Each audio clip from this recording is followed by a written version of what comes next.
تو اسلامی بینک ایک بہت بڑا دھوکہ ہے، یہ اسی کنونشنل بینکنگ کی اسلامی شکل ہے۔ یہ ایسے ہی اسلامی شکل ہے جیسے ہم پاکستانیوں نے اپنے ملک کا نام رکھا ہوا ہے اسلامی بھی اور جمہوری بھی، لیکن نہ اسلام کا سیاسی نظام، نہ اسلام کا معاشی نظام، نہ انسانی حقوق کی ادائیگی کا کوئی عمل، اور اسلام کا لیبل ہم نے اس پر چسپاں کیا ہوا ہے۔ تو ایسے ہی اسلامی بینکنگ کا ایک لیبل چپکا ہوا ہے، اور اس پر ایک تفصیلی مکالمہ، مباحثہ، کتابیں، لٹریچر موجود ہیں کہ آئینی اور قانونی طور پر، ٹیکنیکلی طور پر یہ بات ممکن ہی نہیں۔ یہ سودا سمایا تھا جناب ضیاء الحق صاحب کے دور میں کہ جی اسلامی بینکاری ہونی چاہیے، اور جب ان کے دماغ میں یہ خیال آیا تھا تو انہوں نے 2 کمیٹیاں بنائی تھیں 1985 میں۔ ایک علماء کی کمیٹی بنائی تھی جس کے سربراہ مفتی تقی عثمانی صاحب تھے، اور ایک ٹیکنیکل کمیٹی بنائی تھی جس کے سربراہ اس وقت کے governor state bank Ghulam Ishaq Khan تھے۔ دونوں سے رپورٹ لی گئی تھی کہ کیا ہم اس موجودہ حالت میں جب ہمارا اسٹیٹ بینک قرضوں کے اس عالمی نظام سے جڑا ہوا ہے، ہم اپنے ملک کے اندر اسلامی بینکاری نافذ کر سکتے ہیں؟ تو غلام اسحاق خان کی کمیٹی میں تمام بینکار، تمام اکنامکس کے ماہر، پروفیسر، دانشور موجود تھے۔ ٹیکنیکلی طور پر انہوں نے اس پر غور و فکر کی۔ اس رپورٹ کو پڑھ لیجئے، آج تو سب چیزیں آن لائن موجود ہیں، اس کا شروع کا آغازیہ ہے۔ غلام اسحاق خان نے لکھا تھا کہ اگر واقعی پاکستان میں آپ اسلامک اکنامک سسٹم لانا چاہتے ہیں تو ہمیں پورا سٹرکچر چینج کرنا پڑے گا جی۔ پروڈکشن آف ویلتھ سے لے کر کنزمپشن آف ویلتھ تک جتنے پروسیجر ہیں وہ دین کے کانسیپٹ پر لانے پڑیں گے، اور اس کے لیے ہمارے اسٹیٹ بینک کو ورلڈ بینک سے علیحدگی اختیار کرنی ہوگی، IMF سے علیحدگی اختیار کرنی ہوگی، اپنا معاشی اور اکنامک سسٹم ڈیولپ کرنا ہوگا۔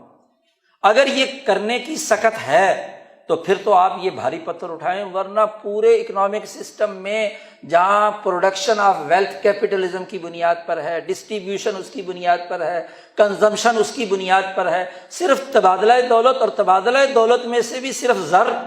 اور زر کو کنٹرول کرنے والی اتھارٹی بینک کو اسلامی بنانا، یہ خلاف عقل ہے، اکنامک سسٹم کے بالکل مخالف اور متصادم ہے، ایسا نہیں ہو سکتا۔ لیکن مولانا حضرات نے جی کمیٹی میں جو بات بیان کی کہ ہو تو نہیں سکتا لیکن کچھ تھوڑا سا جوڑ جگاڑ کر لیں،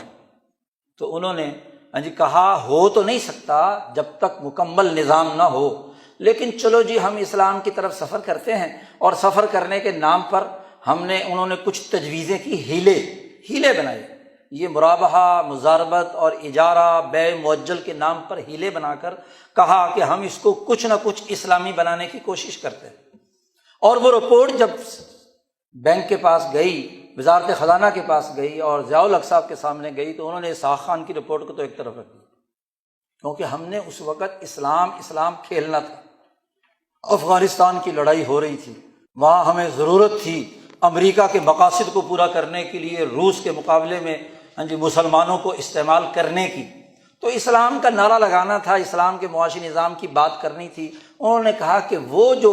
سسٹم ہے جس میں ہیلے بنائے گئے ہیں اس کے مطابق سسٹم بناؤ، اور جب وہ سسٹم بن کر عملاً آیا بھی، ظاہر دونوں کا جوڑ کوئی نہیں بن رہا تھا، تو خود تقی عثمانی صاحب نے اس پر کڑی تنقید کی کہ یہ بات غلط ہے، لیکن اس کڑی تنقید کے باوجود آج تک وہ اس کی نمائندگی کر رہے ہیں، کس بنیاد پر؟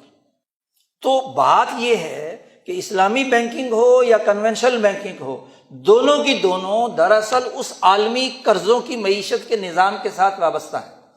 تو اسلام کے ساتھ تو کم از کم مذاق نہ کیا جائے۔ اگر ہم اتنی جرأت نہیں رکھتے کہ اپنا نظام اسلام کی اساس پر بنائیں،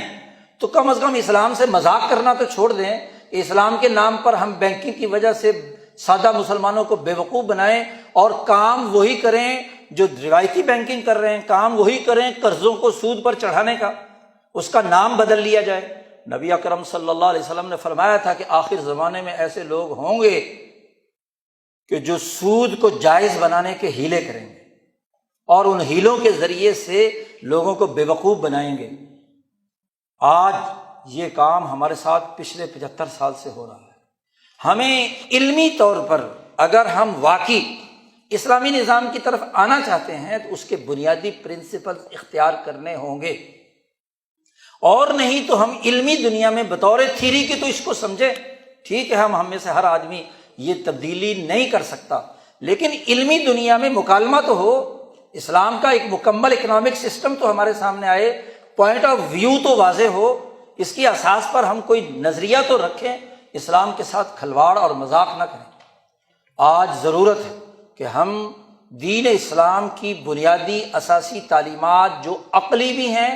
دنیا کی ترقی کی بھی ہیں، انسانیت کی فلاح و بہبود کی بھی ہیں، دنیا اور آخرت کی کامیابی کی بھی ہیں، انہیں من و عن اور جامعیت کے ساتھ قبول کرنے کے لیے اپنا سر تسلیم ہم کریں اسلام کے ساتھ۔ اسی کا نام اسلام ہے۔ یہ نہیں ہے کہ خواہشات کی بنیاد پر اس عالمی استحصالی نظام کی تباہ کاریوں میں اعلی کار بنے کہ جس کے نتیجے میں آج ہمارا ملک ہی نہیں دنیا بھر کی کساد بازاری منہ بولتا ثبوت ہے۔ ابھی پچھلے مہینے بالی کانفرنس ہوئی ہے، بالی کانفرنس میں G20 کے ممالک سر جوڑ کر بیٹھے ہیں کہ ہم نے دنیا میں جو قرضوں کی معیشت جاری کی ہوئی ہے اور اس کے نتیجے میں ملک سراسر دھڑا دھڑ دیوالیہ ہو رہے ہیں، سری لنکا، پاکستان دیوالیے کے دہانے پر، اور ملک، تو اس کے نتیجے میں تو ہمارے قرضے ڈوبیں گے۔ تو اس قرضوں کی معیشت کو ہمیں اس پر نظر ثانی کرنی چاہیے اور ان ملکوں کی مدد کرنی چاہیے، یہ نہ ہو کہ وہاں کے بندے مر جائیں اور ہمارا قرضہ ڈوب جائے۔ تفصیلی رپورٹ 3 دن کی آپ بالی کانفرنس کی پڑھ لیجیے کہ خود سر جوڑ کر بیٹھے قرضہ دینے والے، جس میں چائنا بھی ہے، امریکہ بھی ہے، ورلڈ بینک کے نمائندے بھی ہیں، وہ اکنامک فورم کے نمائندے بھی ہیں۔ تو دنیا کے غریب ملکوں کو مقروض بنا کر ان کی معیشت پر کنٹرول کرنے پر قرضے دینے والے بھی پریشان ہیں کہ بندہ مر گیا تو وصول کہاں سے کریں۔ تو آج سوچنے کی بات ہے کہ دین اسلام کا وہ آفاقی نظام جو انسان دوست ہے، انسانیت کی ترقی کا راستہ دکھاتا ہے، اس کو ہم عقلی اور منطقی بنیادوں پر ہم مسلمان خاص طور پر اور دنیا بھر کے انسان اس پر سوچیں، غور و فکر کریں، اپنے رویے بدلیں، اپنی اجتماعیت کو اور اپنے ملک اور قوم کو صحیح راستے پر گامزن کرنے کے لیے کردار ادا کریں۔ وآخر دعوانا ان الحمد للہ رب العالمین۔